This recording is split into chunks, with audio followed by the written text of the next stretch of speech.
Hey, this is Greg McAfee, and welcome to the Greg McAfee Show. Now let's get started.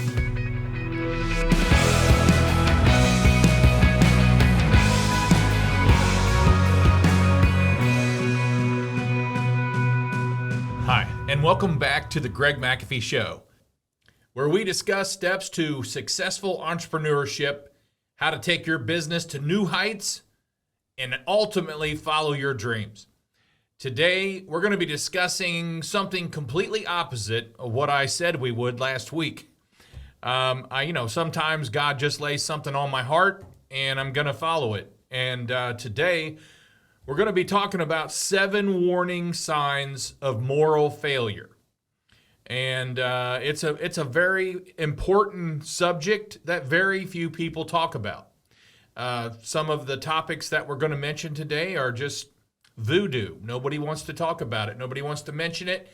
And although many people deal with it, suffer from it, whatever it might be, lack of accountability, we're going to talk about that. But so we're going to talk about 7 warning signs of moral failure. And the first one is in order to when someone gives me warnings, it's to make me aware. It's to make me aware of something that I probably know but need to hear, and that's basically what we're going to talk about. This is just one of those kind of podcasts that I say, it's not the easiest thing to talk about or teach, but it's in desperate need today to hear. So the first one is too much time away from home. That's a warning sign. It's a warning sign. Too much time away from home. When we're attending too many events, when we are constantly signing up for more and more classes or more seminars or boot camps that take us away from home, I call it's not a red flag, but it's a yellow flag. We're gonna raise that yellow flag. It's a warning.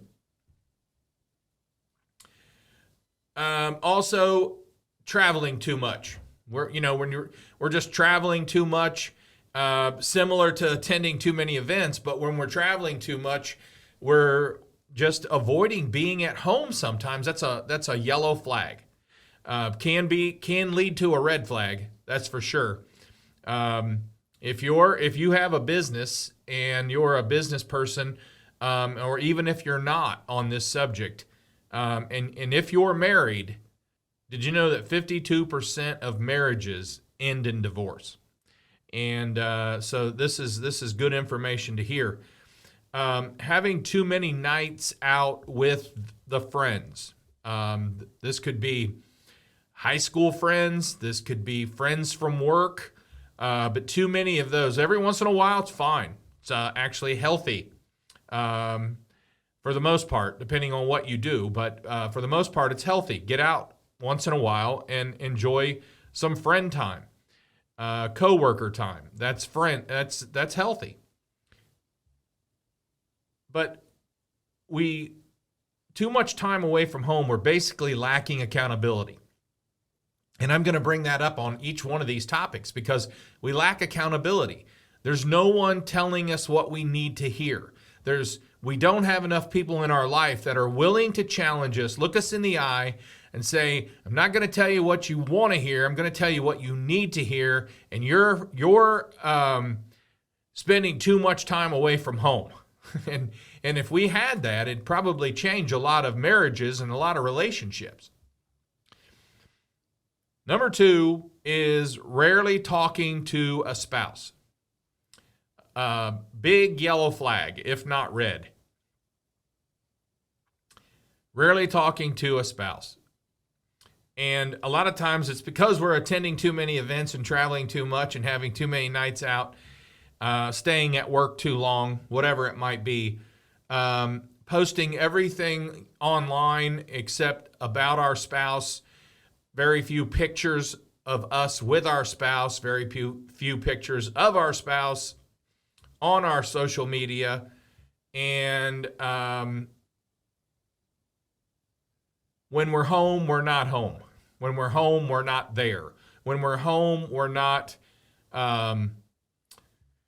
being part of the family or being part of your spouse, talking and enjoying each other, basically. So we've got some warning signs: too much time away from home, rarely talking to spouse. And number 3, becoming too close to the opposite sex at work. And that could easily lead to an emotional affair or an affair, full-blown affair. And we all know what that means. So, but an emotional affair sneaks up on you. It's just spending too much time with the coworker. And, we already spend more time at work than we do home. Basically awake time, that's for sure. Because if you work 8 to 10 hours a day or more, you're definitely spending more time with people at work than you are at home. And I'll just be honest with you. At one time in my life, in our marriage, my wife challenged me because she said, I'm a morning person. And I get up early and I'm in the office. And I've always thought, well, if I'm in the office early, I'm not taking away any family time. But then at night, I'm drained. I'm done. I have few words left. And my wife challenged me. She said, the people at work get your best time. And we basically get what's left. And she was right. Hit the nail right on the head, because it's true. When we spend a lot of time at work, does our coworker know things about us that we haven't shared with our spouse? Big yellow flag. When the coworker of the opposite sex know more about you than your spouse, you're driving down the wrong road. I can tell you that right now, because it will lead to an emotional affair. And then when something exciting happens in your life, who do you tell first? Who do we tell first? Do we tell our spouse or do we tell our coworker? Another yellow flag, just something to be aware of, because it happens and it's real easy to happen. It's a slippery slope, folks, and we can slip right into it before we know it. And many people would say, I wish I would have saw it coming and just how bad it got. So if this helps you, fine, because just be aware. Be aware of this. All this has to do with lack of accountability. No one's holding us accountable. In my world, we call them accountability partners. It's someone who most of the time, 99% of the time, it is of the same sex. A friend of mine is an accountability partner, and we challenge each other. How's your thought life? What have you looked at lately? What have you listened to lately? All those types of things. That's healthy. That's healthy. If you're honest, it's very healthy, okay? Because you're going to say, you're going to be honest. I'll just say that.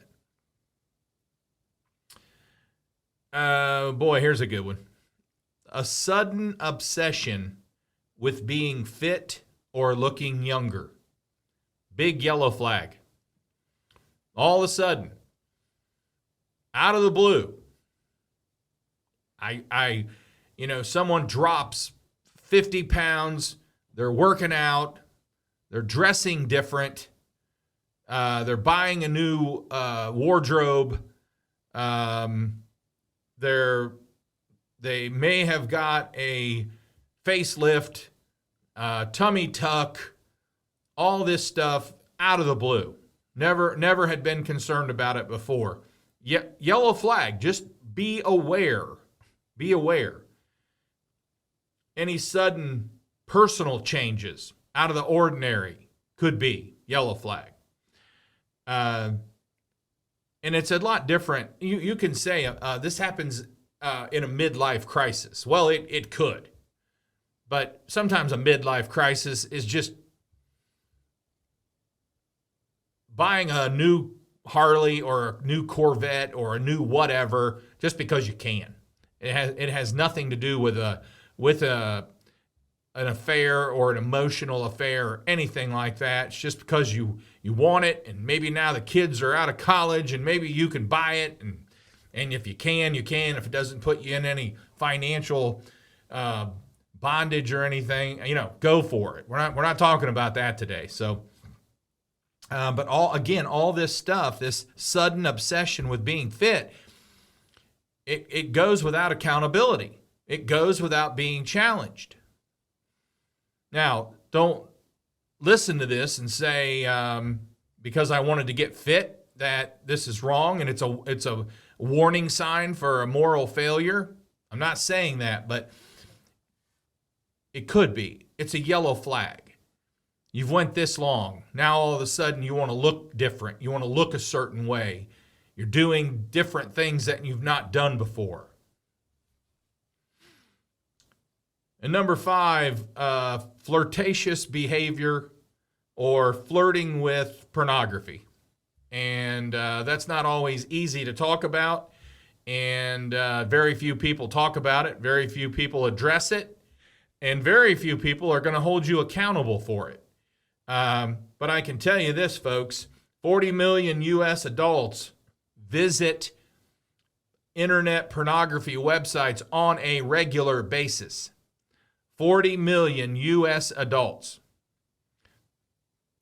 10% of the U.S. adults admit to having an addiction to the internet pornography.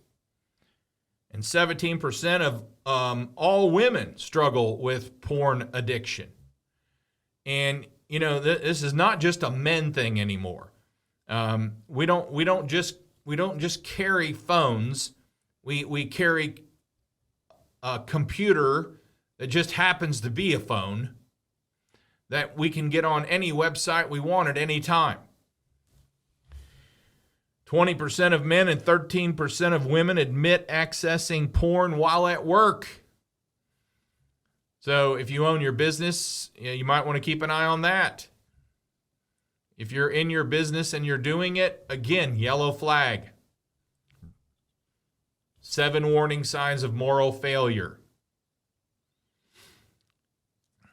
It's everywhere, folks. You used to have to go into a store to buy something that was affiliated with pornography. And today you're carrying it around with you. It's very simple. And according to some recent research, entrepreneurs are more likely to have addictive personalities. So when I'm on the subject of pornography, which I don't talk about every day, but I've been involved in a lot of men's groups, and I've been involved in a lot of very, very large groups where they get into talking about addictions, and pornography is always in the top 3. And it's very private. It's something you can do that you think no one else knows about. And the problem with that is we lack accountability. Again, we're lacking accountability. So as entrepreneurs who are likely to have an addictive personality, I know I do. I mean, I will say today, I know I have an addictive personality. Everything I do, I want to do to the fullest extent. Everything I do, I want to be the best. Everything I want to do, I just keep doing. I know I have an addictive personality. I have to be extremely careful what I do, because if I like it, I'm going full go into it. So there's some things that entrepreneurs get involved in: drugs, alcohol, sex, pornography, work. You can become addictive to your job, for sure, as an entrepreneur. Anything that takes us away from what's important. Power, success. We're there. Many of us are there. It can become very addictive. And the better we get at it, the more addictive it can be. I mean, nobody's really addictive to anything you're not good at, or nobody's really addictive to anything you don't necessarily like. Maybe. I have to draw the line on that. How many times have you said, I'll never do that again, and you find yourself doing it again? It's not that we like it, it's addictive. Or it gives us a few minutes of pleasure, if that. So here's some side effects of pornography that some of you may never know of. Maybe you didn't know there were side effects to pornography, but pornography definitely messes with our brain. It messes with our brain. It can, if you look at a brain scan of someone addicted to pornography, it looks very, very similar to someone who is addicted to cocaine. So some side effects are depression, anxiety, social anxiety, mood disorders, sexual addiction, substance use disorder, and memory problems. Those are just some. But that's what pornography can do. There's nothing healthy about pornography at all. It makes a spouse look different. Let's just say that. We're not as attractive or not as attractive. Pornography messes with our mind. It messes with our heart. It does. And as business people, any of these side effects is going to mess with our business.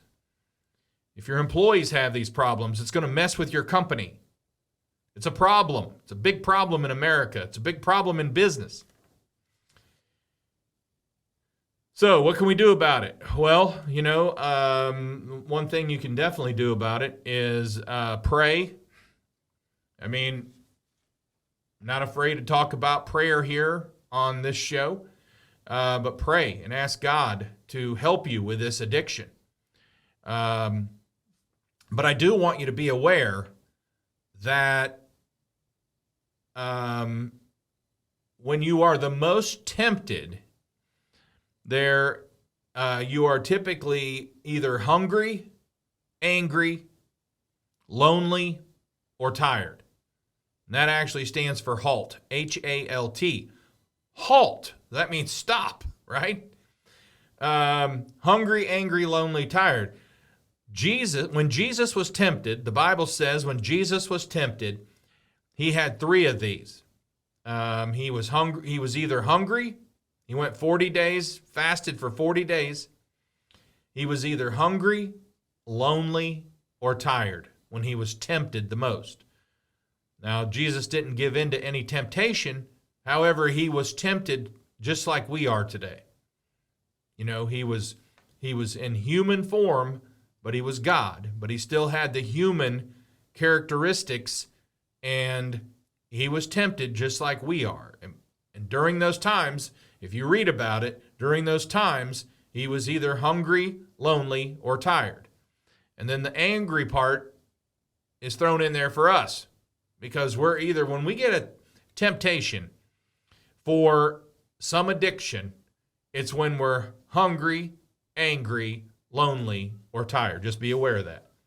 And so 7 warning signs of moral failure: too much time away from home, rarely talking to spouse, becoming too close to the opposite sex at work, a sudden obsession with being fit or looking younger or looking different, flirtatious behavior or flirting with pornography, and realizing that you have a very high chance of having a addicted personality, an addictive personality. Just be aware of that.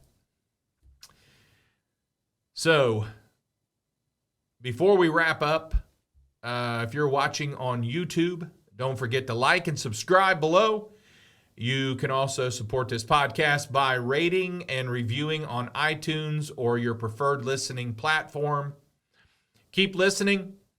Again, this type of material you're not going to hear everywhere. Hope I got it across the way I needed to get it across.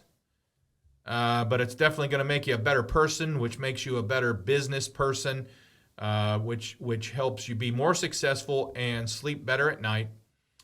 Don't forget to follow us on Instagram and Facebook at The Greg McAfee Show. No spaces, no underscores. And be sure to tune in next week when we discuss how to grow out of business. Now, I didn't say how to go out of business. I said how to grow out of business. We've got some good stuff for that that you need to be aware of.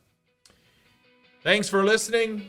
And as always, carry on and have a great day.